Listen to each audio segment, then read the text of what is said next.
Joe Biden takes the lead after South Carolina bounced, but potential convention showdown looms as Bernie wins California, Colorado, and Utah. Hello, this is Robert Romano, Vice President of Public Policy with Americans for Limited Government. DailyTorch.com. Hit that subscribe button. Today, we're going to look at the aftermath of the Super Tuesday contest. Joe Biden had a big day.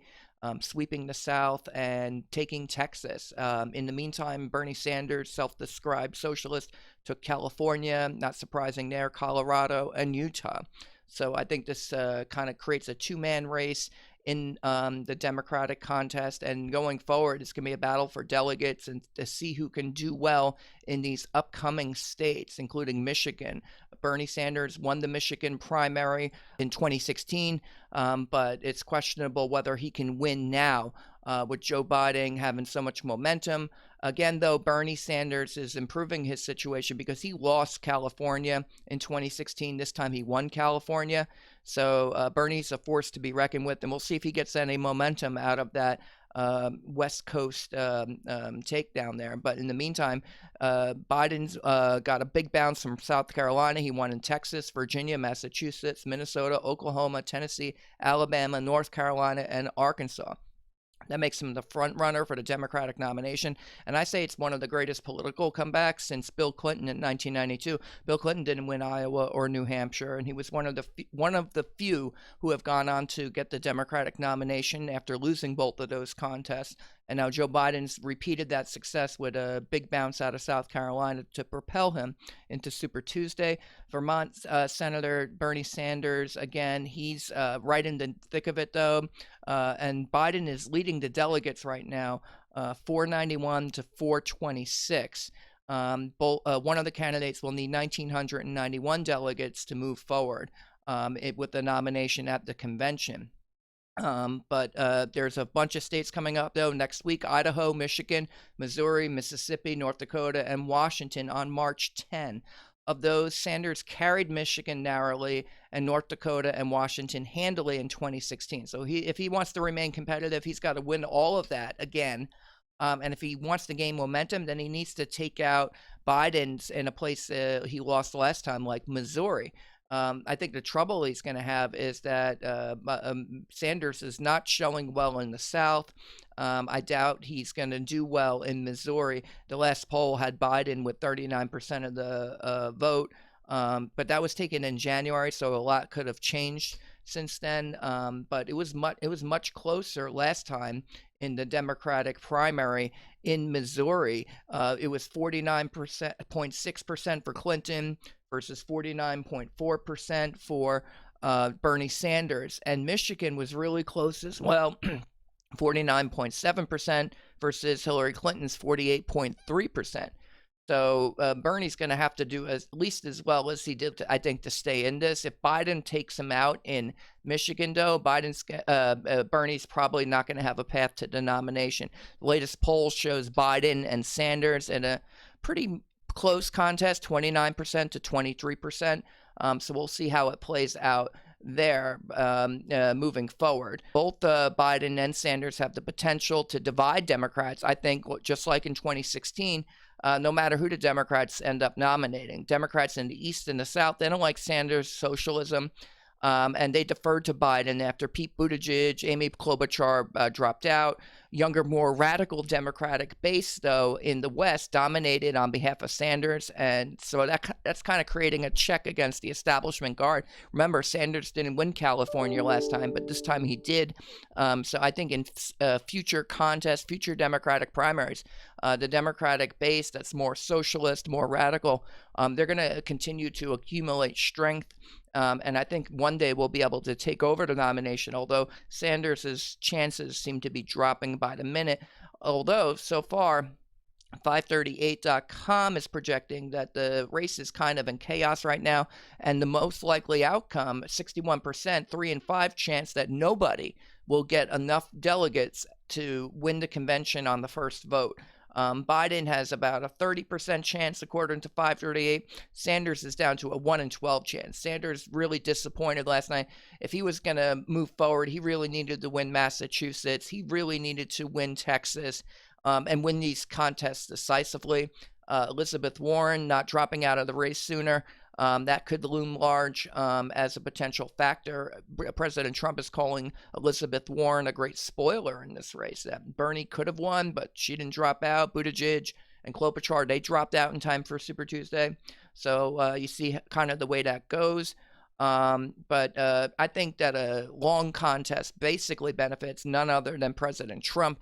The Democrats fighting and wounding each other and being divided for months on end as Bernie and Biden are tearing each other apart benefits President Trump, and he gets to spend the next several months highlighting those negatives and capitalizing on that division. Now, both candidates, whether it's Sanders or Biden's, turning our attention to November, I think that they both have really big flaws. For example, their age. Sanders is 78, Biden is 77, President Trump's only 73. By the time Biden or Sanders would be finishing their first term, they'll be in their 80s. By the time they would be finishing their potential second term, they would be nearing their 90s. That's utterly ludicrous. We don't want a president to be that old. I think that's like nursing home age. I don't think American people are going to want to vote for somebody that's old. So maybe a convention will be a blessing in disguise for Democrats. On the other hand, Democrats now, if they go with Sanders, the American people would probably reject socialism. Basically you're not going to, if he can't unite his own party around socialism, he's not going to unite the American people around socialism. So and maybe it's better to fight socialism in 2020 rather than a future election cycle. But the chance of facing Bernie in the general is dropping, I think, pretty significantly and rapidly. If you go with Biden, on the other hand, enough Sanders supporters could stay home or end up even voting for President Trump, owing especially union households in places like Michigan or Pennsylvania that have traditionally voted for Democrat, but may have voted for Trump in 2016 to help put him over the top in the Rust Belt. And you're going to be looking at Biden's votes in favor of NAFTA, his votes in favor of permanent normal trade relations with China, and proposing the Trans-Pacific Partnership under the Obama administration. Biden was one of the top advocates for that, and that's a really bad record, I think, to be running against President Trump. Again, Biden voted for NAFTA, permanent normal trade relations with China, and he proposed a Trans-Pacific Partnership, which President Trump pulled out of. The reason Trump won in 2016 was because of his record on trade, and he'll be able to say he renegotiated NAFTA, he took us out of NAFTA, he created the USMCA, he's got a trade deal with China, but he also has tariffs on China. He got China to agree to a trade deal where the tariffs remain in place. That's the trade deal that President Trump got with Beijing, first in its history. It's unprecedented, and I think President Trump has been able to show changing of production from overseas back to the United States, more manufacturing jobs. He's also able to show increased labor participation amongst working age adults, as well as a narrowing of the trade deficit with China on goods. And so basically this creates a weakness for Biden in those Rust Belt states. Lunch Bucket Joe, right? But are the union households going to back Joe Biden?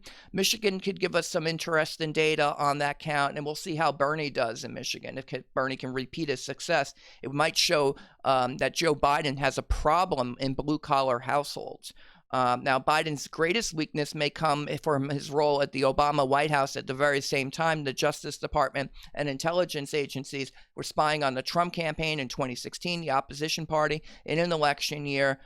Further revelations in that department, so you could see indictments coming from the Department of Justice and stuff like that, items being declassified, further investigations occurring. FISA reauthorization is up, so Congress is going to probably be asking questions about the spying on the Trump campaign in 2016. And also Biden's other weakness, that he was sabotaging basically the Obama administration, the Trump administration, on their Trump's way on his way into the White House. They had a top secret investigation into President Trump that went on for months. Turned out to be on their phony Russia collusion investigation and allegations. What did Joe Biden know about that? And when did he know it? I think that, Joe Biden was there when the Russia collusion hoax was invented during the Obama years. And I think we're going to find out a whole lot more about that in the coming days. And President Trump is going to be able to exploit whatever comes out of that because it's history. It's not going to be really arguable if the Attorney General standing up there saying that there was unprecedented, illegal potentially, or at least improper spying occurring, and it was during the Obama years. And what did the White House know? I'd like to know answers to that. I think the voters would too. And then there's Biden's role in Ukraine, including helping to foment the civil war there. This is back in 2014. He was bragging about in his book that he had helped to overthrow former Ukrainian President Viktor Yanukovych in 2014. It was all to get a trade deal between Ukraine and the European Union yet ratified. That worked, but then it led directly to Russia's annexation of Crimea, the civil war there, and in the eastern provinces in Ukraine. I think it's led to a lot of the problems you're seeing over there. It's a potential hotspot. It's made the world a more dangerous place. That's one of Obama and Biden's failures. On foreign policy, President Trump, really the United States has been dealing with the fallout of that. You can kind of look at the impeachment obsession over there. What that ironically did was call attention to Joe Biden's, his son got a sweetheart deal with Burisma Holdings. Former Yanukovych minister was the head of Burisma Holdings, and Biden saw to it that the prosecutor general who was looking at Burisma got fired while his son was on the board of directors there looking at corruption issues. I think this looks terrible for Joe Biden, and be prepared to hear a lot about this and what Joe Biden's role there was there. I think he has to answer questions about this. I don't believe he has answered questions about this. We've already scrutinized President Trump on his role in Ukraine. Now it's time to look at Joe Biden and see what skeletons he has in the closet over there. Either way, and I'll leave you with the close here, President Trump appears ready to capitalize on Biden and Sanders' apparent weaknesses. The thing to watch will be the attacks Biden and Sanders make on each other, opening wounds that the Trump campaign will be able to easily exploit in the coming months. The longer the Democratic contest goes on and the more divided Democrats become, the more likely it will appear that President Trump is on his way to being reelected. That's the commentary. This is Robert Romano, Vice President of Public Policy with Americans for Limited Government, dailytorch.com. Hit that subscribe button, ring the bell for notifications, and have a good day.